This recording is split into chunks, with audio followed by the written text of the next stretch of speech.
to the community.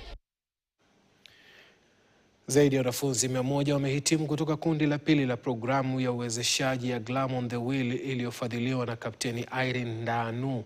Mafunzo hayo ya wiki moja yamewapa washiriki ujuzi wa kikazi katika usanii wa kujipodoa, urembo, unyoaji nywele na teknolojia ya kucha, na kuwawezesha kupata fursa ya kujiajiri na ujasiriamali. Sherehe ya kuhitimu ilihudhuriwa na wananchuo kutoka kundi la kwanza la programu ambao walikuwa miongoni mwa walengwa waanzilishi kutoka Mavoko, kaunti ya Machakos. Waandaaji walipongeza mpango huo kwa kubadilisha maisha kupitia ukuzaji wa ujuzi na uwezeshaji wa kiuchumi. Mpango huu unaendelea kuwapa vijana ujuzi unaoendana na tasnia unaolenga kuboresha maisha ya kuunda fursa za ajira.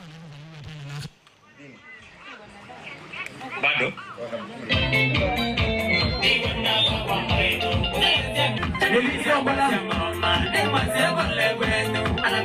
unajua sasa hizi dunia ambayo tuko sasa hivi tunaishi sio ile ambayo mimi na wewe tulizaliwa au wengi wetu hapa. Hii ni dunia mpya, tuko katika karne mpya. Sasa hivi tuko kwenye mfumo wa internet, na internet imekuwa kama soko lake la kipekee. Kwa hiyo ni vizuri kwamba tukiwafundisha haya mafunzo waweze kuwafunza wengine au kufanya biashara au kuajiri wengine.